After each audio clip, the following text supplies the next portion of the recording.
अंधेरे बंद कमरे भाग 4 ग। उपन्यास के रचनाकार हैं मोहन राकेश जी। कल हमने ख भाग पढ़ा था, आज उससे आगे की कहानी पढ़ते हैं भाग ग। अम्मा, अब तुम चलोगी कि नहीं? निमा उधर से उतावली स्वर में बोली। मुझसे नज़र मिलते ही उसने मुंह दूसरी तरफ कर लिया और सीधी चल दी। उसकी चाल से भी न जाने क्यों मुझे फिर खुर्शीद की याद हो आई। उन्हें छोड़कर मैं ऊपर जाने लगा तो बबुआइन फिर अपने चौखट के पास खड़ी थी। उसकी लड़की दहलीज लांघ बाहर आने को थी तो उसने उसे बाहां पकड़कर रोक लिया और कहा, चल अंदर। मैं ढीले पैरों से सीढ़ियां चढ़कर ऊपर पहुंचा और एक पिटे हुए मोहरे की तरह चारपाई पर सीधा पड़ गया। धूप छाहा मौसम बूंदाबांदी वर्षा में, वर्षा रात तक ओलों में बदल गई थी। मैं हरबंस के पास उसकी बैठक के कमरे में बैठा था। ओलों के गिरने की आवाज़ के अलावा वातावरण में बिल्कुल खामोशी छाई थी, एक मनहूस सी खामोशी, जैसे कि वह खामोशी एक समुद्र हो, आकाश के ओर छोर तक फैला हुआ समुद्र, जिसे अपने में डूबी हुई दुनिया की हलचलों से कोई वास्ता ना हो और जो बरसाते हुए बादलों के नीचे बेबस पड़ा हो। कभी ओले तेज हो जाते थे और खिड़कियों से टकराने लगते थे। कोई ओला रोशनदान से उछलकर कमरे में आ गिरता था और फर्श की दरी पर पड़ा कुछ देर सवालिया नज़र से हमारी तरफ देखता रहता था और फिर दरी के रेशों में ही कहीं डुबकी लगा जाता था। जब ओलों का जोर कम होता तो हवा का हरहराता हुआ झोंका खिड़की के किवाड़ों को थपथपाकर उस खामोशी को एक झटका दे जाता। मैं चुपचाप बैठा हरबंस के चेहरे के उतार चढ़ाव को देख रहा था। हरबंस हाथ और टांगे फैलाए जैसे अभी अभी उसे उठकर वहां से चले जाना हो। माँ के थोड़ी देर पहले सुलगती हुई अंगीठी रख गया था और मैं उस पर हाथ ताप रहा था। अंगीठी आई थी तो हरबंस ने एक गहरी नज़र से उसे देखते हुए कहा था, ये भी उसी लड़की ने भिजवाई है। वह होती तो क्या यह बात वह कभी सोच भी सकती थी? उसी लड़की से मतलब था शुक्ला से और वह से मतलब था नीलिमा से। जिस समय मैं आया था उसी समय से मैंने लक्ष्य किया था कि नीलिमा की अनुपस्थिति में घर की सारी व्यवस्था शुक्ला ने संभाल ली है। उसने न सिर्फ घर का सारा सामान ठीक ठिकाने से रख दिया था, बल्कि बांके के साथ मिलकर रसोई घर में खाना भी बनवा रही थी। मुझे देखकर उसके मुरझाए हुए चेहरे पर खुशी की एक लहर तोड़ गई थी और उसने कहा था, तो आप आ गए हैं? मैं तो दोपहर से ही आपकी राह देख रही थी। पापा जी उधर अपने पढ़ने के कमरे में हैं। अब उसकी तबीयत कैसी है? मैंने पूछा तो उसके चेहरे पर जाने क्यों बहुत रूखा सा भाव आ गया। उनकी तबीयत ठीक नहीं है, वह बोली। मुझसे वे बात ही नहीं करते, इसलिए बांके ही उनके कमरे में आता जाता है। आप अगर हो सके तो आज की रात उनके पास रह जाएं। किसी को तो रात को उनके पास होना ही चाहिए। रहने को तो मैं ही रह जाती, मगर, और अपनी सूनी सी आंखों को आग की तरफ से हटाकर उसने कहा, मैं सावित्री दीदी को और हर चीज़ के लिए माफ़ कर सकती हूँ, मगर आज पापा जी के पास न आने के लिए कभी माफ़ नहीं कर सकती। इसका तो मतलब है कि उनके दिल में। मैं भी सुबह उसके पास गया था, मैंने कहा, मगर वह उसी तरह अपनी जिद पर अड़ी हुई है। तो वे अड़ी रहें अपनी जिद पर। कहते हुए शुक्ला की गर्दन जिस तरह तन गई, वह ढंग बिल्कुल नीलिमा जैसा था। इससे किसी का नुकसान होगा तो उन्हीं का होगा। पापा जी की देखभाल तो किसी न किसी तरह हो ही जाएगी। वे सारी उम्र बैठकर पछताती रहेंगी। मैंने भी सोच लिया है कि ना तो अब खुद ही उन्हें बुलाने जाऊंगी और ना ही किसी और को भेजूंगी। उन्हें अकेली रहना है तो रहें अकेली, और अगर किसी और के साथ घर बसाना है तो। छी, मैंने कहा, तुम भी ऐसी बेसिर पैर की बातें करने लगी। मैं बेसिर पैर की बातें नहीं कर रही, वह बोली। उनके स्वभाव को मैं और लोगों से ज़्यादा जानती हूँ, बल्कि जितना वे खुद जानती हैं उससे भी ज़्यादा जानती हूँ। उन्हें ज़िंदगी में जो कुछ मिला है उसकी वे परवाह नहीं करती और जो कुछ नहीं मिला उसी के पीछे भटकती हैं। मगर मैं विश्वास के साथ कह सकती हूँ कि वे भापा जी के साथ रहकर सुखी नहीं रह सकी तो सुख पाना उनके लिए बदा ही नहीं है। वे जिंदगी भर एक मृग तृष्णा के पीछे भटकती रहेंगी और इसी तरह झटपटाती रहेंगी।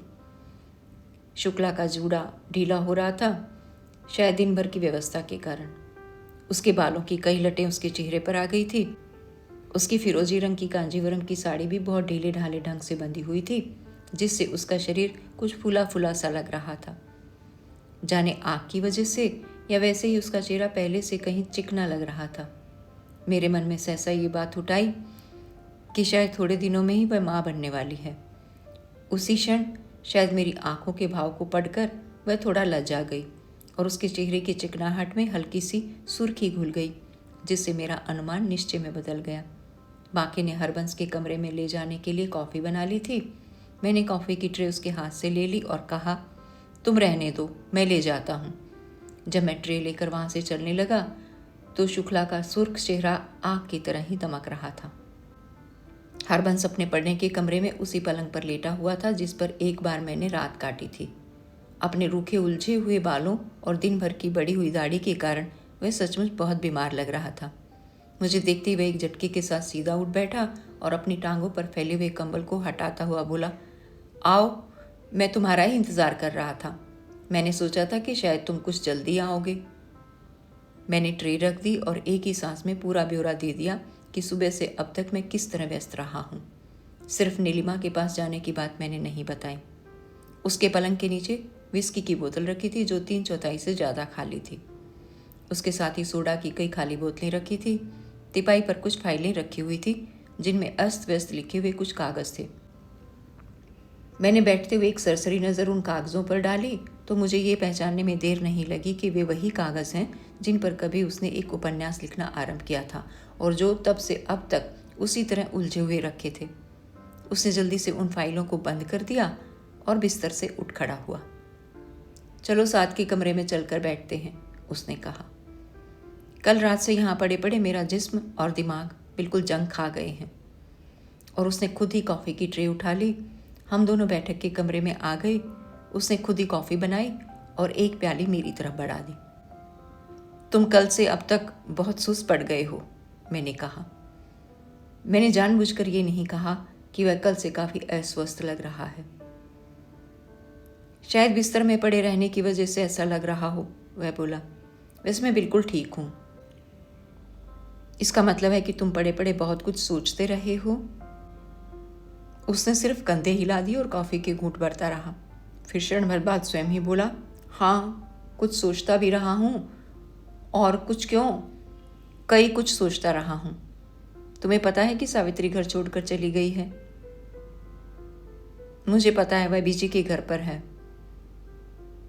एक बार जब वह पहले छोड़कर गई थी तो मैंने महसूस किया था कि उसे नहीं जाना चाहिए था, मगर इस बार मैं बहुत सोच समझकर इस नतीजे पर पहुंचा हूं कि उसने जाकर शायद ठीक ही किया है। वह न जाती तो हम लोग जिंदगी भर साथ रहकर भी उसी तरह कुटते रहते। उसने अच्छा किया जो खुद ही निश्चय कर लिया। अगर यही निश्चय मुझे करना पड़ता तो मेरे मन को ज़्यादा तकलीफ होती। अब मैं ज़्यादा साफ मन से अपने रास्ते पर लौट सकता हूँ। मैं उसका मतलब समझकर भी जानबूझकर अनजान सा उसकी तरफ देखता रहा।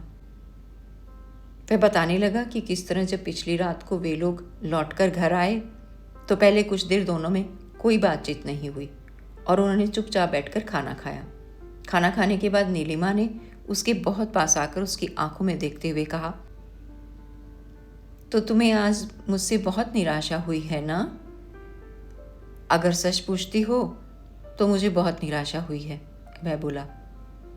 मैंने तुमसे कहा था कि तुम्हें अभी कुछ दिन और इंतज़ार करना चाहिए। इस पर नीलिमा भड़क उठी और ज़ोर ज़ोर से चिल्लाने लगी कि वह अपनी इन्हीं बातों से आज तक उसकी ज़िंदगी नष्ट करता आया है, कि वह उसे बहुत छोटा और बहुत स्वार्थी आदमी समझती है और कि उस दिन के शो को ख़राब करने की पूरी जिम्मेदारी उसी पर है। उसने जानबूझकर अगर समय पर धोखा न दिया होता तो आज वह दुनिया के सामने इस तरह जलील न होती। मैं नहीं जानती थी कि तुम जानबूझकर मेरे साथ इस तरह की हरकत करोगे, वह कहती रही। अगर तुम में ज़रा भी इंसानियत का मादा होता तो तुम मुझसे पहले ही कह देते कि तुम इस शो की सफलता नहीं चाहते। तुम अपने को बिल्कुल अलग रखते तो भी सब कुछ ठीक हो सकता था, मगर तुमने जानबूझकर ढोंग रचा, गुप्ता से झूठ बोला, मुझसे झूठ बोला और समय पर आकर हमें धोखा दे दिया। मैं तुम्हें इतने बरसों से अच्छी तरह जानकर भी पूरी तरह नहीं जान सकी थी।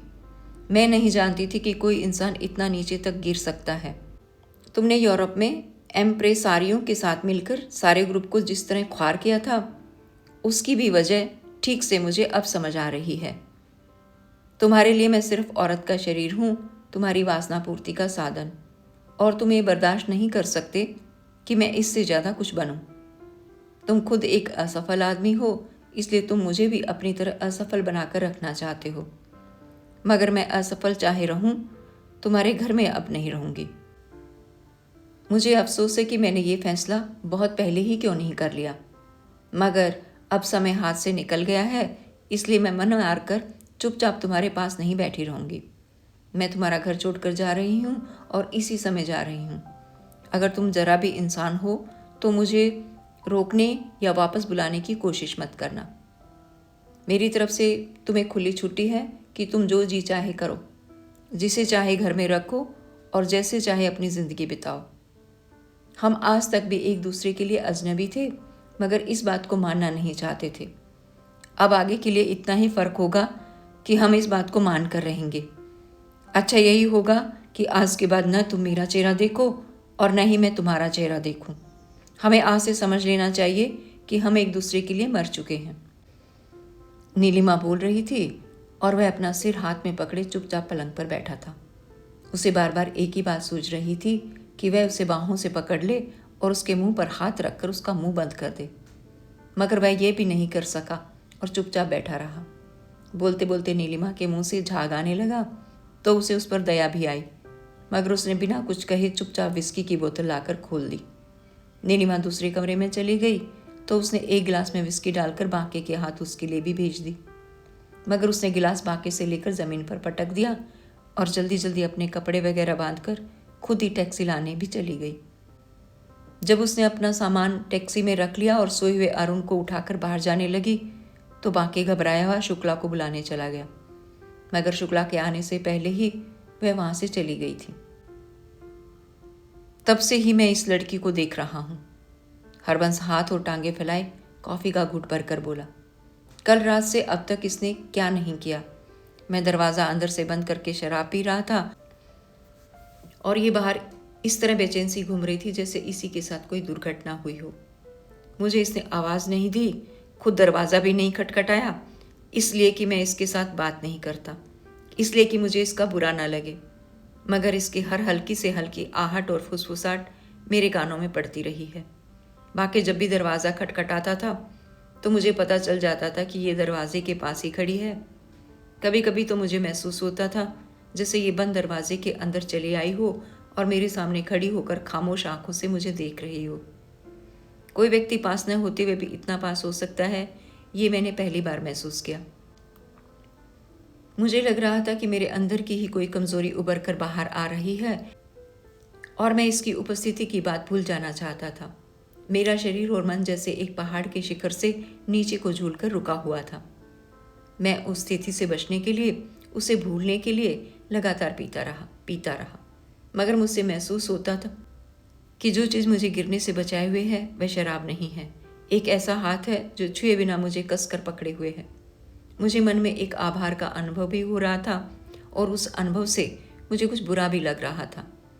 मैं अनुभव से बचना चाहता था, मगर वह बिल्कुल निढाल सा बैठा था और उसकी आंखें बाहर की बजाय अंदर की तरफ झांकने लग रही थी।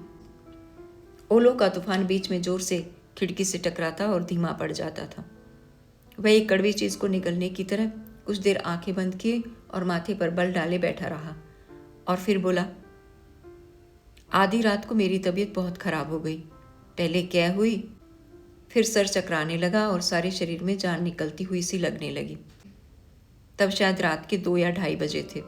बाके ने तब जोर जोर से दरवाज़ा खटखटाया, जिससे दरवाजे की चटकनी अपने आप ही खुल गई। बाके अंदर आया तो भी मुझे लगा कि ये लड़की बाहर दरवाजे के पास खड़ी है। बाके ने बत्ती जलाई तो ये जल्दी से दरवाजे के पास से हट गई। उस नीम बेहोशी की हालत में भी मेरे मन में एक डर सा समा गया कि सुरजीत को पता चलेगा कि ये आधी रात को अकेली इस घर में रही है तो वह क्या सोचेगा और इसके साथ क्या सलूक करेगा। मैं ये नहीं मान सकता कि वह सुरजीत को बताकर उस समय यहाँ आई होगी और उसने इसे आने दिया होगा। ये बात सोचकर मेरी आंखों के सामने अंधेरा गहरा होने लगा और फिर मुझे सुबह तक होश नहीं आया कि मैं कहाँ पड़ा हूँ और कैसे पड़ा हूँ। सुबह जब मेरी आंखें खुली तो मैं 2 तकियों के बीच बिस्तर पर पड़ा था। कमरे की सब चीज़ें ठीक ठिकाने से रखी थी, जैसा कि नीलिमा के रहते हुए कभी नहीं होता था। बाकी ऊँघता हुआ अपने कंबल में लिपटा दहलीज के पास बैठा था, मगर रसोई घर में चूल्हा जल रहा था और केतली में चाय का पानी उबल रहा था। तभी बाकी उधर से कंबल और गर्म पानी की बोतलें लिए हुए आ गया। साहब, छोटी बीजी कह रही हैं आप लेट जाएं। उसने दोनों चीज़ें हरबंस को देते हुए कहा। हरबंस ने एक आज्ञाकारी बच्चे की तरह दोनों चीज़ें ले ली और गद्दी बांह के नीचे रखकर कोहनी के बल लेट गया। और आप साहब खाना कब खाएंगे? बांके ने मुझसे पूछा। मैं खाना यहाँ से जाकर ही खाऊंगा, मैंने कहा। तुम मेरे लिए कुछ मत बनाओ, इनके लिए जो कुछ बना हो वह इन्हें खिला दो। इनके लिए सूप और आपके लिए खाना तैयार हो चुका है, बांके बोला। आप जब कहेंगे तभी मैं ले आऊँगा। आपके लिए धुला हुआ कुर्ता पजामा भी निकाल कर रख दिया है। छोटी बीजी कह रही हैं कि आप रात को यहीं रहेंगे। नहीं, देखो बात यह है कि, मैं कहने लगा, मगर उसी समय ड्योडी के दरवाजे के पास से शुक्ला की थकी सी आवाज़ सुनाई दी। बांके, इनसे कहो कि ये भी सावित्री दीदी की तरह न हो जाएं। रात को किसी को भी भापा जी के पास रहना ही चाहिए। बांके ने एक बार उधर देखा और फिर मेरी तरफ मुड़कर बोला, तो जी आपको कुर्ता पजामा दे दूं या अभी रहने दो? मैंने कहा, अगर मैं रह गया तो मैं सोने से पहले तुमसे ले लूँगा। बांके के दांत निकल आए और दरवाजे पर झुकी हुई छाया दरवाजे के पास से हट गई। शुक्ला के मुंह से सावित्री दीदी का जिक्र सुनते ही हरबंस के चेहरे का भाव कुछ बदल गया था। बांके चला गया तो वह पल भर हाथ से अपने माथे को दबाए रहा। सिर में दर्द है क्या? मैंने पूछा। नहीं, दर्द नहीं है, एक जकड़ सी है, वह बोला। मुझे कल से एक बहुत अजीब सा अनुभव हो रहा है। मुझे पहली बार लग रहा है कि ये घर है और यहाँ जो जैसा होना चाहिए वैसे ही हो रहा है। ये कितना बड़ा व्यंग्य है कि जो कुछ मैं नीलिमा से चाहता रहा हूँ वह सब कुछ उसकी अनुपस्थिति में हो रहा है, और इसलिए सब कुछ होते हुए भी मेरे मन का खालीपन जो का त्यों है, बल्कि पहले से भी बढ़ गया है। तुम इसके लिए नीलिमा को ही दोषी नहीं ठहरा सकते, मैंने कहा। दोष बहुत कुछ तुम्हारा अपना भी है। तुम उससे वह कुछ मांगते हो जो वह नहीं दे सकती, और जो वह दे सकती है वह मुझे कुछ नहीं दे सकती। कहता हुआ वह गर्म पानी की बोतल पीठ के पीछे रखकर सीधा बैठ गया। इतने वर्षों में मैं इस नतीजे पर पहुंचा हूं कि न वह मुझे कुछ दे सकती है और न मैं उसे कुछ दे सकता हूं। इसलिए उसने अलग रहने का निश्चय कर लिया है। ये अच्छा ही है, नहीं तो वही चकचक जिंदगी भर बनी रहती। वह 10 साल पहले जो कुछ मुझे दे सकती थी वह आज भी नहीं दे सकती, और 10 साल और गुजर जाते तो भी न दे पाती। हवा की लहर एक गूंज के साथ आई और निकल गई। उस गूंज के बाद भी वातावरण में एक छटपटाहट सी बनी रही, जैसे हवा आते जाते उसमें कई कुछ तोड़ और बिखेर गई हो। कुछ क्षण भीगे हुए आकाश की टिप टिप करती खामोशी बनी रही और फिर एक वैसी ही गूंज उठाई। तुम्हें कल तो कम से कम उसका उत्साह नहीं तोड़ना चाहिए था, मैंने कहा। ये क्या ठीक था कि वहां से आते ही तुमने कह दिया कि तुम्हें उसके प्रदर्शन से निराशा हुई है? हरबंस पल भर सीधी नज़र से मुझे देखता रहा, फिर बोला, तुम्हारी इस बीच नीलिमा से मुलाकात हुई है? मैं सुबह उससे मिल चुका हूं, मैंने कहा। उसकी पीठ में शायद बहुत दर्द हो रहा था, क्योंकि उसने अपने पीछे बोतल को फिर ठीक किया और पल भर फर्श की तरफ देखता हुआ कुछ सोचता रहा। फिर आंखें उठाकर बोला, बात यह है मधुसूदन कि मैंने कभी उसे धोखे में नहीं रखना चाहा, और शायद यही मेरी सबसे बड़ी कमजोरी है। मुझे सबसे बड़ा दुख इस बात का है कि वह आज तक मुझ पर विश्वास नहीं कर सकी। वह यही समझती है कि मैं अपने हीन भाव से जकड़ा हुआ हूँ, इसलिए उसे ऊपर नहीं उठने देना चाहता। कल रात को उसने जो कुछ कहा उसने मेरे अंदर के घाव को और भी गहरा कर दिया है, मगर उसका गिला भी तो बेजा नहीं था। तुम टिकटों की जिम्मेदारी अपने ऊपर नहीं लेना चाहते थे तो तुमने उससे पहले ही क्यों नहीं कह दिया? तो तुम भी समझते हो कि मैंने जानबूझकर ऐसा किया है? उसकी आंखों का भाव बहुत व्यथापूर्ण हो उठा। तुम्हारा भी यही ख्याल है कि मैं अपनी हीनता की भावना से पीड़ित हूं और उसे धोखा दे रहा हूं? मगर न तुम जानते हो न वह जानती है और न कोई और ही जानता है कि मेरे अंदर क्या गुजर रही है। मैं परसों टिकट देने के इरादे से ही पॉलिटिकल सेक्रेटरी के यहाँ गया था। तो फिर तुम उसे बिना टिकट दिए ही क्यों लौट आए? उसने जब खुद तुमसे कहा था कि हाँ हाँ, वह अपने खास लहजे पर आकर बोला। यही बात है जिसे मेरे आसपास के लोगों में से कोई समझना नहीं चाहता। वह आदमी मेरे ऊपर इतना मेहरबान क्यों है और आज ही नहीं बहुत दिनों से मेरे लिए कुछ न कुछ करने की कोशिश करता रहता है। आखिर क्यों? तुम इसकी क्या वजह समझते हो? वजह बहुत साफ है मधुसूदन। मैंने तुम्हें बताया था कि वे लोग मुझे एक बहुत अच्छी नौकरी ऑफर कर रहे हैं।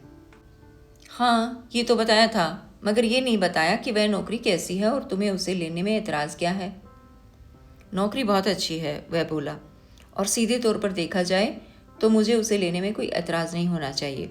भारतीय संस्कृति केंद्र के सेक्रेटरी की जगह खाली है और वही जगह मुझे ऑफर की जा रही है। अरे, मैं एकदम चौंक गया। भारतीय संस्कृति केंद्र के सेक्रेटरी की जगह और वह ऑफर तुम्हें ये लोग कर रहे हैं? इसका भारतीय संस्कृति केंद्र के साथ क्या संबंध है? क्या संबंध है? वह थोड़ा आवेश के साथ बोला। तुम दिल्ली में रहते हुए भी नहीं जानती कि क्या संबंध है? भारतीय संस्कृति केंद्र की स्थापना किसके पैसे से हुई है? उसकी नीति का संचालन किन लोगों के हाथों में है?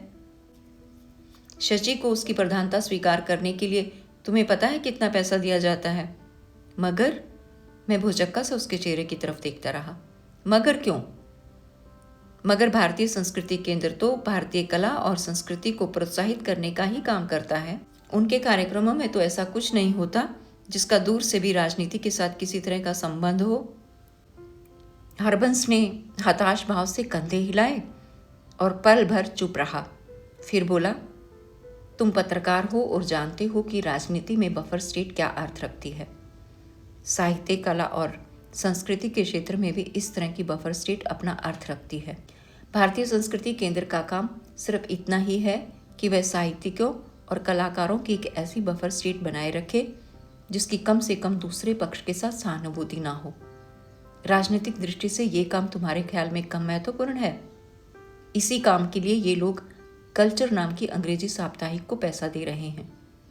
इसलिए कुछ लोगों को हर साल विदेश यात्रा के लिए भेजते हैं।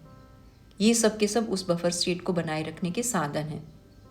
इसके लिए किसी आदमी का नाम उपयोगी है, कोई आदमी दूसरी तरह से उपयोगी सिद्ध हो सकता है, इसलिए उसे हथियाने की कोशिश की जाती है। मुझे भारतीय संस्कृति केंद्र के सेक्रेटरी का पद किस लिए दिया जा रहा है? किस लिए दिया जा रहा है? तुम्हें ये समझ नहीं आता कि मैं भी एक उपयोगी आदमी हूँ। मैं आज जिस पद पर काम कर रहा हूँ उस पद को ध्यान में रखते हुए तुम्हें कुछ भी समझ नहीं आता कि मैं किस तरह उपयोगी हूँ। अंगीठी की आज मुझसे बर्दाश्त नहीं हो रही थी, इसलिए मैंने अपनी कुर्सी बदल ली। तो तुम सोचते हो कि मैं ही नहीं समझता? बात ही दरअसल ये है, मैं अपने को धोखे में रखना चाहूँ तो कुछ भी कह सकता हूँ। मेरे मन में कई बार ये आया है कि जब दुनिया इसी रास्ते पर चल रही है तो मैं भी क्यों न चलूँ। जब मेरे बदलने से दुनिया नहीं बदल सकती तो मैं ही क्यों एक फिसलने वाले रास्ते को अपनाऊं। मैंने कितनी ही बार अपने मन को मनाया है कि एक बार जाऊं और चुपचाप बिंदुओं वाली रेखा पर हस्ताक्षर करके लौट आऊं। परसों भी मैं गया था तो मेरे मन में अनिश्चय बना हुआ था, मगर वहां जाते ही उसने पहली बात इसी विषय में आरंभ की तो कोई चीज़ मेरे अंदर से उठकर गले की तरफ आने लगी। मुझसे ये बर्दाश्त नहीं हुआ कि मैं भी अपने को उसी पंक्ति में देखूं जिसमें कल्चर का संपादक है, सुषमा श्रीवास्तव है और हमारे परिचितों में कई और लोग हैं। सुषमा का नाम बीच में आ जाने से अचानक मेरे होंठ सूखने लगे। तुम सुषमा के बारे में ये कैसे कह सकते हो कि वह भी इन्हीं लोगों में से है? मैंने कुछ कठिनाई के साथ कहा। हाँ हाँ, वह बोला, क्या मैं नहीं जानता? सुषमा कुछ दिन मेरे साथ भी घूमती रही है। एक बार मुझे लगा था कि मैं उससे अच्छी इंटेलेक्चुअल मित्रता प्राप्त कर सकता हूँ, मगर बहुत जल्दी मुझे पता चल गया कि मैं कितने बड़े धोखे में हूँ। सुषमा ने उन्हीं दिनों करनाल में अपने पिता को नया मकान बनवा कर दिया था। उसके पिता की आर्थिक हालत क्या थी मैं जानता हूँ। मैंने उससे पूछा कि अचानक वे लोग इतने अमीर कैसे हो गए, तो उसने मेरा हाथ दबाकर उत्तर दिया था कि इस तरह के सवाल किसी से नहीं पूछने चाहिए। मेरा सिर चकरा रहा था। मैंने कुर्सी की दोनों बाहों को पकड़कर अपने को संभालते हुए कहा, मगर तुमने ये बात मुझे पहले क्यों नहीं बताई? मैं सोचता था कि तुम्हारा उसके साथ इतना उठना बैठना है, तुम्हें सब पता होगा, और जब मैं ही अपने मन में अपने लिए तय नहीं कर पा रहा था तो मुझे तुमसे कुछ कहने का अधिकार ही क्या था? मेरा शरीर और दिमाग बिल्कुल खाली हो गए थे। मेरी छाती में एक गोला सा अटक रहा था। मैं खोई हुई आंखों से चुपचाप उसकी तरफ देखता रहा तो वह बोला। कल जाते ही उस आदमी ने मेरे साथ जब वह बात छेड़ दी तो न जाने क्यों मेरे लिए वहाँ बैठना और उससे बात करना भी मुश्किल हो गया। उसके चेहरे पर जो रहस्यमय मुस्कुराहट थी वह मुझसे बर्दाश्त नहीं हुई। ये कहकर कि मैं अभी 2 मिनट में आ रहा हूँ, मैं उसके पास से उठकर चला आया और फिर लौट कर उसके पास नहीं गया। मैंने नीलिमा से कहा था कि मेरा उस आदमी से झगड़ा हो गया है, मगर सच बात यह है कि मेरा उससे कोई झगड़ा नहीं हुआ। अब सोचता हूँ तो लगता है सचमुच उससे झगड़ा करके ही आया होता तो ज़्यादा अच्छा होता। तब मुझे मन में किसी कोने में ये आशंका तो न रहती कि शायद अब भी मैं किसी वक्त जाकर बिंदुओं वाली रेखा पर हस्ताक्षर कराऊं।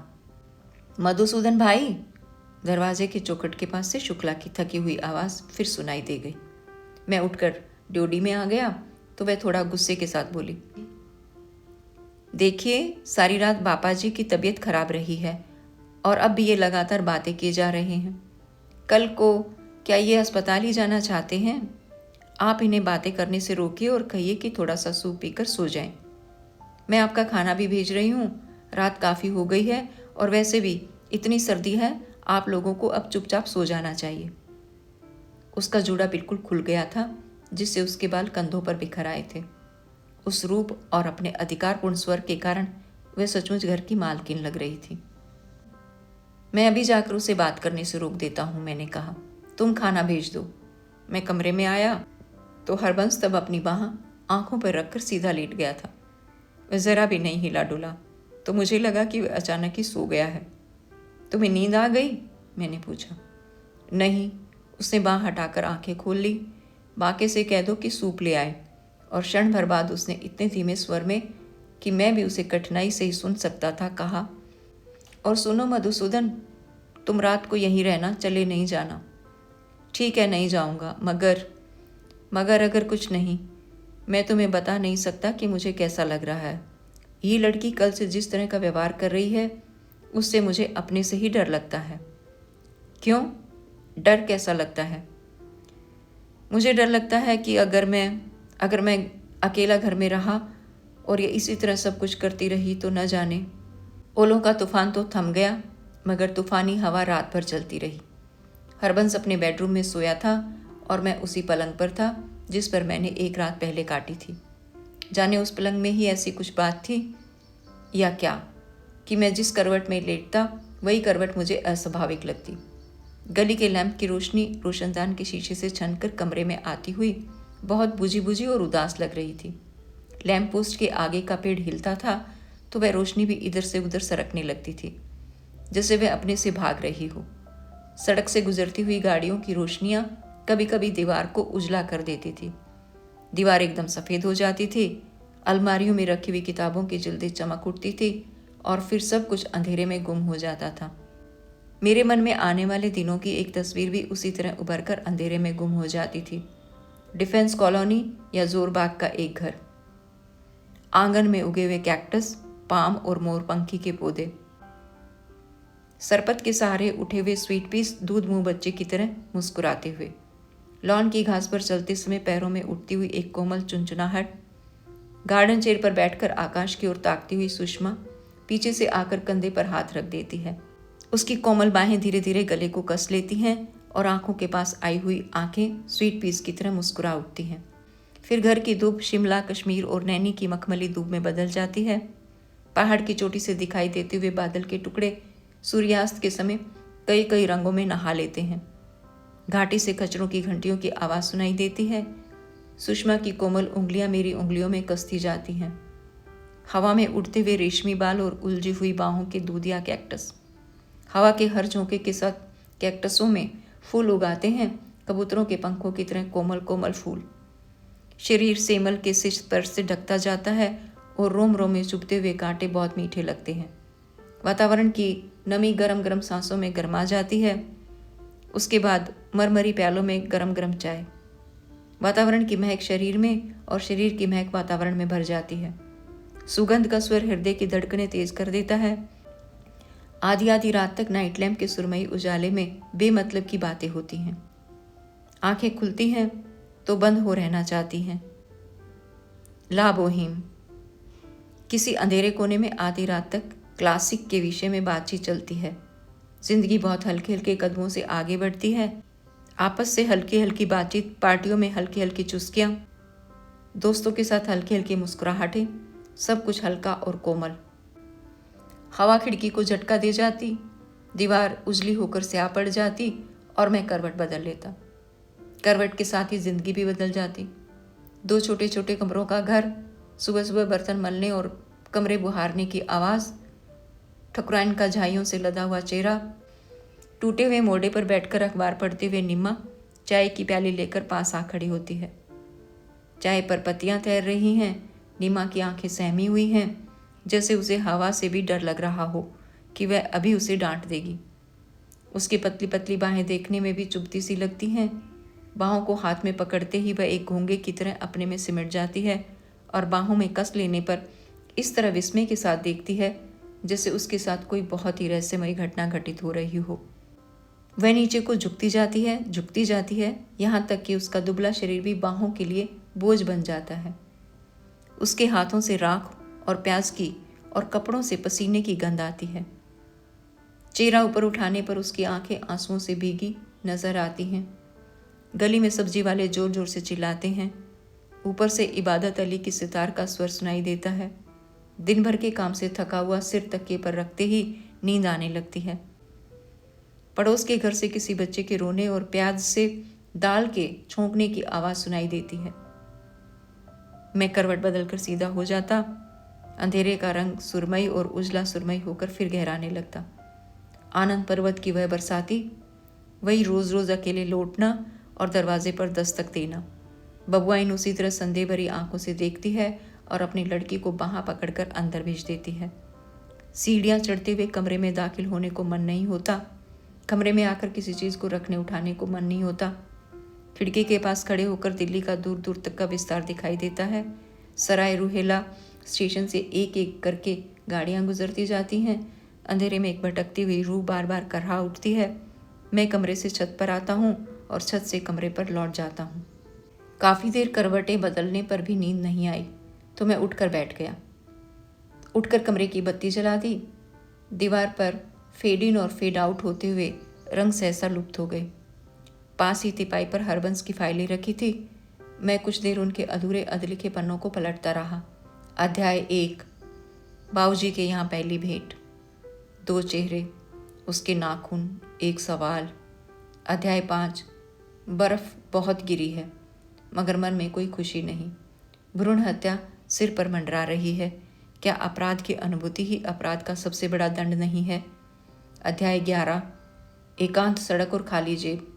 वह क्यों नहीं आई? अध्याय 21, आईना टूट गया है। क्या वह आईना जिंदगी का आईना ही नहीं था? अगर गाड़ी की दुर्घटना हो गई होती? अध्याय 25, असंभव को संभव बनाने का प्रयत्न। हवा जैसे चलती है चलने दो।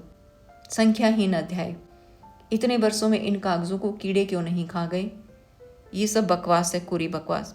मुझे चाहिए कि इन कागजों को मैं आग में झोंक दूं। अन अध्याय।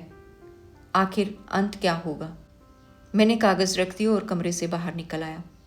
बाहर तिपाई पर पानी का जग ढक कर रखा हुआ था। मैं अचानक तिपाई से टकरा गया तो शीशे का जग जमीन पर गिर गया। मैं उस आवाज़ से स्तब्ध होकर पल भर अपनी जगह पर ज्यों का त्यों खड़ा रहा। हरबंस ने अपने कमरे में करवट बदली और फिर उसकी लंबी सांस सुनाई देने लगी। तभी पीछे के दरवाजे पर हल्की सी थपथपाहट हुई और शुक्ला की निंदियाई हुई आवाज़ आई, बांके। मैंने धीरे से जाकर दरवाज़ा खोल दिया। वे शाल ओढ़े हुए ठंड में ठिठुरी हुई सी खड़ी थी। आप अभी जाग रहे हैं? उसने मुझे देखकर पूछा। अभी आवाज़ कैसी हुई थी? मेरा पैर तिपाई से टकरा गया था, इससे जग टूट गया है। पापा जी की तबीयत तो ठीक है ना?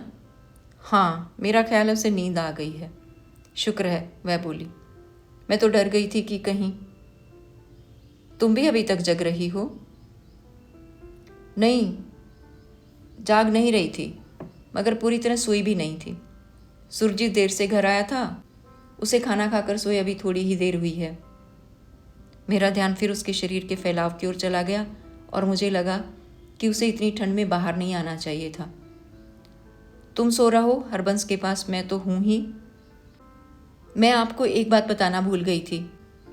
अगर रात को उन्हें फिर मितली हो तो उन्हें दवाई का एक डोज दे दीजिएगा। उनकी दवाई उधर वाले कमरे में मेज़ पर रखी है, मैंने सुबह मंगवाई थी, मगर दिन में तो उसकी ज़रूरत पड़ी नहीं। अच्छा। जाते जाते वह फिर रुकी और बोली, देखिए, एक बात और भी आपसे कहना चाहती थी। भापा जी का दिल्ली में दिल नहीं लगता, इसलिए आप इनसे कहें कि ये आगरा वाली नौकरी कर लें। हो सकता है वहाँ जाकर इनका मन कुछ शांत हो जाए। वह काम इनके मन के अनुकूल भी है। देखो, बात हुई तो उससे कहूँगा। आपको आज मैंने बहुत तकलीफ़ दी है, उसने कहा और धीरे धीरे चली गई। मैंने दरवाज़ा बंद कर लिया। कमरे में आकर मैं बत्ती बुझाकर लेट गया, मगर हरबंस की फाइल देर तक मेरे दिमाग में खुली रही। सुबह सोकर उठा तो वर्षा से धुली हुई धूप रोशनदान से नीचे झांक रही थी। आंगन से बत्तखों के कुड़कुड़ाने और पंख फड़फड़ाने की आवाज़ आ रही थी। मैंने बिस्तर से उठकर खिड़की खोल दी। 2 बत्तखें आंगन में चक्कर काट रही थी, कॉक क्वाक क्वाक। उनकी काली धारियों वाली गर्दनें हिलती, पीली चोंचें नीचे को झुककर ऊपर उठ जाती और पंख थोड़ा खुलकर बंद हो जाते, क्वाक क्वाक क्वाक। मैंने कमरे का दरवाज़ा खोला तो सहसा ठिठक गया। सामने रसोई घर में मिट्टी के तेल का स्टोव जल रहा था और उसके पास उसके ऊपर झुकी हुई सी नीलिमा खड़ी थी। पीठ की तरफ से वह उस समय बहुत दुबली लग रही थी। उसके बाल खूब कस कर बंधे हुए थे, जिससे बालों के नीचे उसकी लंबी गर्दन ऊपर तक नजर आ रही थी। मुझे देखकर वह एक बार जरा सी मुस्कुराई और फिर उसी तरह काम में लग गई। मैं जाकर चुपचाप रसोई घर के दरवाजे के पास खड़ा हो गया। उसने एक बार फिर घूमकर मेरी तरफ देखा और उसी तरह फीके ढंग से मुस्कुरा कर कहा, तुम्हें चाय दे दूं?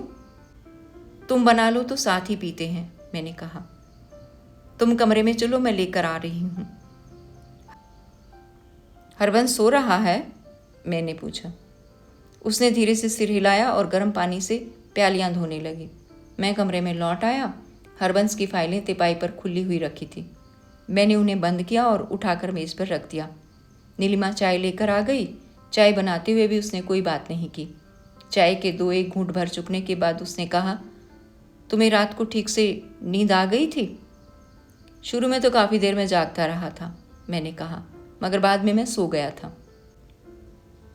उसके बाद फिर कुछ देर हम दोनों खामोश रहे।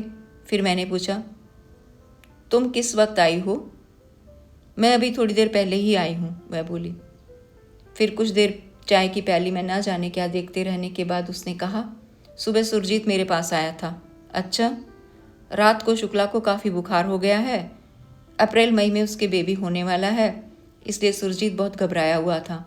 मैं आना नहीं चाहती थी, मगर फिर मैंने सोचा नहीं, मुझे लगा कि शायद अब यही ठीक है।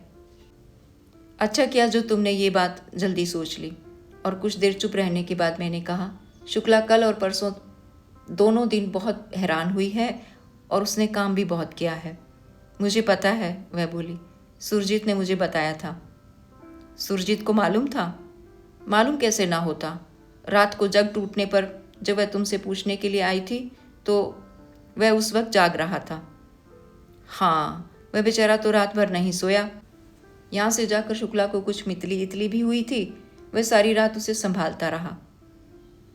अच्छा, मैं कुछ जल्दी जल्दी चुस्कियाँ भरने लगा।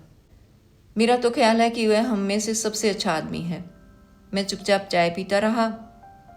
तभी अरुण साथ वाले कमरे में से आंखें मलता हुआ आ गया। मम्मी, उसने नीलिमा के गले में बाहें डालकर कहा मैं रात को किस घर में सोया था?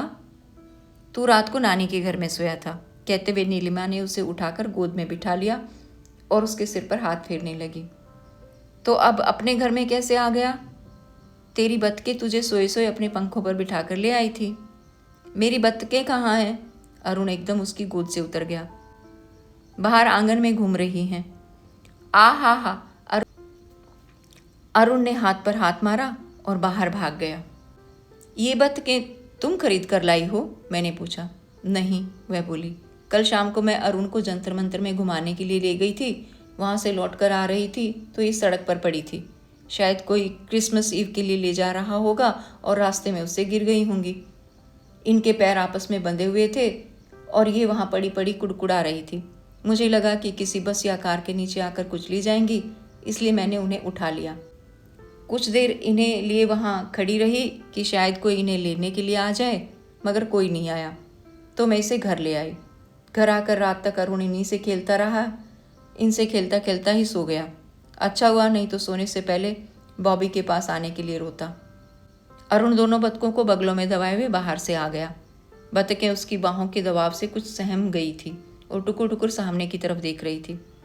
अरुण ने उन्हें लाकर कमरे में छोड़ दिया तो वे पंख फड़फड़ाती हुई पलंग के नीचे घुस गई। अच्छी पली हुई बतखें हैं, मैंने कहा। तुम इनसे नए साल की दावत करोगी? मगर मेरे इतने कहते ना कहते अरुण मेरे पास आकर मेरे घुटनों पर मुक्के मारने लगा। मम्मी, कोई मेरी बतख को काटेगा तो मैं उसे जान से मार दूंगा, उसने कहा और मेरे पास से हटकर मुक्का ताने हुए नीलिमा के पास चला गया। नीलिमा ने उसे बाहों में भरकर अपने साथ सटा लिया और बोली, नहीं बेटे, तेरी बतखों को कोई नहीं काटेगा। मैं आज से तुमको अपने घर में नहीं आने दूंगा, अरुण मेरी तरफ आंखें निकाल कर बोला। मैंने उसकी बाँह पकड़कर उसे अपनी तरफ खींच लिया और उसके गालों को चूम लिया। बतखें पलंग के नीचे से निकल आई थी। अरुण ने मेरे हाथ से अपनी बाँह छुड़ा ली और उन्हें फिर बगलों में लेकर पुचकारता हुआ बाहर चला गया। रोशनदान से झांकती हुई धूप दीवार से फर्श पर उतर आई थी। मैंने घड़ी की तरफ देखा और उठ खड़ा हुआ। मेरा ख्याल है मैं अब तैयार हो जाऊं और चलूं, मैंने कहा। कुछ ही देर में मैं चलने के लिए तैयार हो गया। हरबंस तब भी जागा नहीं था। उसे जगा दूं? नीलिमा ने पूछा। नहीं, उसे अभी सोए रहने दो, मैंने कहा। उसे तुम्हारे आने का पता है? नहीं, मैंने आकर उसे जगाना ठीक नहीं समझा। कहो तो अब जगा दूं? नहीं, रहने दो। उसी समय बाकी सब्जी का थैला लिए बाहर से आ गया। तुम सब्जी ले आए? नीलिमा उसे देखते ही बोली। मगर तुमने जाते हुए पैसे तो मुझसे नहीं लिए थे। तुम्हारे पास पैसे थे? कल छोटी बीजी ने 5 रुपए का नोट दिया था। बाकी थैला रखकर जेब से पैसे निकालता हुआ बोला। उसमें से कल सब्जी लाया था और साहब की दवाई लाया था। रात को इन साहब के लिए सिगरेट की एक डिब्बी भी लाया था। अब उसमें से 5-6 आने मेरे पास बचे हैं। ये तुम अपने पास रखो, कहती हुई नीलिमा उधर के कमरे से चली गई और वहाँ से अपना पर्स उठा लाई। उसमें से 5 रुपए का नोट निकाल कर बाकी को देते हुए उसने कहा, उधर जाओ तो ये रुपए उनके लौटा देना। फिर मेरी तरफ देखकर बोली, तुम नाश्ता करके नहीं जाओगे? इनके नाश्ते के लिए तो सुरजीत ने उधर से कह रखा है, माँ के बोला। नहीं, मैं नाश्ता करके नहीं जाऊँगा, मैंने कहा। वैसे तो आज मेरा हाफ डे है, मगर संपादक ने 9 बजे मुझे दफ्तर में बुला रखा है। उसे शायद मुझसे कोई ज़रूरी बात करनी है। सुरजीत से भी मेरी तरफ से कह देना। उससे पहले दिन मेरी संपादक से भेंट नहीं हो सकी थी। जब मैं हनुमान रोड पर नीलिमा से मिलकर वापस आया था तो वह अपने किसी काम में व्यस्त था और उसने कहा था कि मैं कुछ देर के बाद उसे फ़ोन कर लूँ। जब मैंने फ़ोन किया तो वह बाहर गया हुआ था। उसके बाद शाम को मुझे दूसरी चिट मिली थी कि सुबह 9 बजे आकर मैं उससे मिलूँ। मैं जब उसके कमरे में दाखिल हुआ तो मेरे मन में कई कई आशंकाएं उठ रही थी। वह उस समय स्टेनो को कुछ नोट्स दे रहा था। मुझे बैठने का इशारा करके वह नोट्स देता रहा। मैं धड़कते हुए दिल से आने वाले क्षण की प्रतीक्षा करता हुआ इधर उधर देखता रहा। जब स्टेनो चला गया तो उसने कोहनियाँ मेज पर फैलाए हुए मुझसे कहा, तो आपने आज आने के लिए कहा था? मैंने कहा, हाँ, वह बोला। फिर कोई बात याद आ जाने से वह अपनी टेबल डायरी के पन्ने उलटने लगा। उसमें एक जगह कोई बात नोट करके उसने कहा, मैं तुमसे सिर्फ यही कहना चाहता था कि इस बीच तुमने मुझे सिर्फ एक ही फीचर लिख कर दिया है। उसके बाद और कोई फीचर तुम प्लान नहीं कर रहे? लोकसभा का बजट सेशन आरंभ होने से पहले मैं चाहता था कि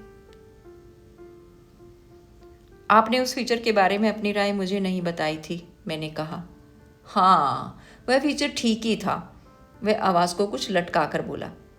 मगर तुमने मेरी बात को बहुत शाब्दिक अर्थ में ले लिया था। मेरा मतलब दरअसल और चीज़ से था और मैं तुमसे कुछ दूसरी ही तरह की फीचर की उम्मीद कर रहा था। मगर वह फीचर तुमने लिखा अच्छा था, हालांकि उसमें भी मुझे लगा कि तुम अभी अपनी कविता से बिल्कुल छुटकारा नहीं पा सके। मुझे अपने मन में कुछ तसल्ली हुई कि जिस तरह की बात से मैं डर रहा था वैसी कोई बात नहीं है। मैं आपकी बात को समझता हूँ, मैंने कहा। वह फीचर मैंने सिर्फ शुरू करने के लिए लिखा था। इधर मैं एक और फीचर प्लान कर रहा हूँ। आई सी, वह थोड़ा मुस्कुराया। उसकी कुछ रूपरेखा तुम मुझे पहले से बता दो तो मैं उसे शेड्यूल में रख दूँ। मैं बहुत जल्दी सोचने लगा। कल रात से मेरे मन में एक रूपरेखा बन रही थी। मैं सोच रहा था कि यहाँ पर विदेशी पैसे से जो कुछ ऐसी वैसी संस्थाएं काम कर रही हैं उनके बारे में एक चीज़ लिखूं। कैसी संस्थाओं के बारे में? यहाँ कई एक ऐसी संस्थाएं हैं न जो साहित्य, कला और संस्कृति की आड़ लेकर किन्हीं छिपे हुए राजनीतिक उद्देश्यों की पूर्ति कर रही हैं। जैसे मैंने उदाहरण के तौर पर भारतीय संस्कृति केंद्र का नाम ले लिया। संपादक का चेहरा सहसा गंभीर हो गया और उसने अपने दोनों हाथों को आपस में उलझा लिया। यू मीन, उसने कहा, मगर इस बार तुम मेरे मतलब से बहुत आगे चले गए हो। इस जगह की चीज़ राजनीतिक हो जाएंगी और मैंने तुम्हें बताया नहीं, मगर तुम्हारी राजनीतिक टिप्पणियों को लेकर पहले ही ऊपर काफ़ी चर्चा हो चुकी है। मैं तुम्हारा हित चाहता हूँ, इसलिए तुम्हें ये राय दूंगा कि तुम्हें ऐसी चीज़ों में नहीं पड़ना चाहिए जो तुम्हारे अपने हित को नुकसान पहुँचा सकती हैं। ऊपर से मुझे ये भी कहा जा रहा है कि तुम्हें सांस्कृतिक रिपोर्टिंग से भी हटाकर न्यूज़ सेक्शन में कर दिया जाए। इसलिए ऐसी चीज़ लिखने का मैं तुम्हें परामर्श नहीं दूंगा और अखबार की पॉलिसी को नज़र में रखते हुए मैं कह सकता हूँ कि ऐसी चीज़ हम छाप भी नहीं सकते। इसलिए करना चाहो तो तुम कोई और ही चीज़ प्लान करो। पल भर हम दोनों चुप रहकर तोलती हुई नज़रों से एक दूसरे की तरफ देखते रहे। मैं सोचकर आपको बताऊंगा, मैंने कहा। हाँ, तुम अच्छी तरह सोचकर बताना, वह बोला। एक अंदर की बात तुम्हें और बता रहा हूँ जिसे तुम्हें आउट नहीं करना चाहिए। मुझसे ये भी कहा गया है कि तुम्हें अगला इंक्रीमेंट देने से पहले तुम्हारे काम को कुछ दिन और अच्छी तरह देख लिया जाए। तुम्हें इस बात को ध्यान में रखकर ही चलना चाहिए। उसके कमरे से अपने कैबिन में आकर कुछ देर में चुपचाप सामने दीवार पर लगे हुए कैलेंडर की तरफ देखता रहा। मेरी मेज पर उपहार में पाई हुई नए साल की अजंता के चित्रों वाली एक डायरी रखी थी। कुछ देर में उसके पन्ने पर लटता हुआ चित्रों को देखता रहा। उन चित्रों को देखते देखते अचानक मुझे ध्यान आया कि मैंने उस दिन 10:30 बजे सुषमा को फ़ोन करने के लिए कह रखा है। मैंने अनजाने ही फ़ोन का चौगा उठा दिया। हालांकि मेरी समझ में नहीं आ रहा था कि मैं उससे क्या बात करूंगा। मैं धीरे धीरे उसका नंबर मिलाने लगा, 45554, मगर आगे का हिंदास मिलाने से पहले ही मैंने चौगा रख दिया। डायरी मैंने एक तरफ सरका दी और कुर्सी की पीठ से टेक लगाकर अपने हाथों को आपस में मलता हुआ फिर कुछ देर कैलेंडर की तरफ देखता रहा। कागज़ लेकर कुछ लिखने की कोशिश की तो मुझसे कुछ लिखा नहीं गया। फिर मैंने चौगा उठा लिया। इस बार पहले के 3 हिस्से मिलाने के बाद ही मैं रुक गया और मैंने चौगा रख दिया। चौगा रखते ही मैं सहसा अपनी कुर्सी से उठ खड़ा हुआ। मुझे लग रहा था कि मुझे उस समय कहीं जाना है। मैंने चलते चलते डायरी मेज से उठा ली। शायद मन में कहीं इस तरह का ख्याल भी था कि वह डायरी मुझे किसी को उपहार में देनी है। नीचे आकर मैं फुटपाथ पर खड़ा हो गया और सोचने लगा कि मैं कहाँ जाने के लिए ऊपर से आया हूँ। क्या मुझे कॉन्स्टिट्यूशन हाउस जाना था? मगर वहाँ जाने से पहले क्या सुषमा को फ़ोन कर देना ज़रूरी नहीं था? मैंने हाथ देकर एक आती हुई खाली टैक्सी को रोक लिया। सरदार ड्राइवर ने मीटर गिराकर मेरी तरफ देखा तो भी मैं पल भर सोचता रहा। फिर चुपचाप दरवाज़ा खोलकर अंदर बैठ गया। सरदार ने अपनी सीट पर बैठते हुए मेरी तरफ देखकर पूछा, कहाँ चलना है साहब? मेरे दोनों हाथों की उंगलियां आपस में उलझी हुई थी। मैंने दोनों हाथों को एक दूसरे से कसे हुए धीरे से कहा, कसाबपुरा, और हाथ खोल दिए। ड्राइवर शायद नया था। वह यह सुनकर भी मेरी तरफ देखता रहा और बोला, कौन सा पुर? बस्ती हरफूल सिंह, मैंने कहा और थोड़ा ढीला होकर सीट पर नीचे को सरक आया। बस्ती हरफूल? सरदार सोचता हुआ सा बोला, ये कहाँ पर है साहब? 12 टूटी सदर बाजार, मैंने झुंझलाकर कहा। सरदार ने टैक्सी स्टार्ट कर दी। टैक्सी एक झटके के साथ चली तो मैंने अपनी गोद में रखी हुई डायरी को एक बार देख लिया कि वह गिर तो नहीं गई। टैक्सी चेम्सफोर्ड रोड का पुल पार करके कुतुब रोड पर आ गई। मैंने एक लंबी सांस ली और मन में कुछ हल्का महसूस करता हुआ सीट पर थोड़ा और नीचे को सरक आया।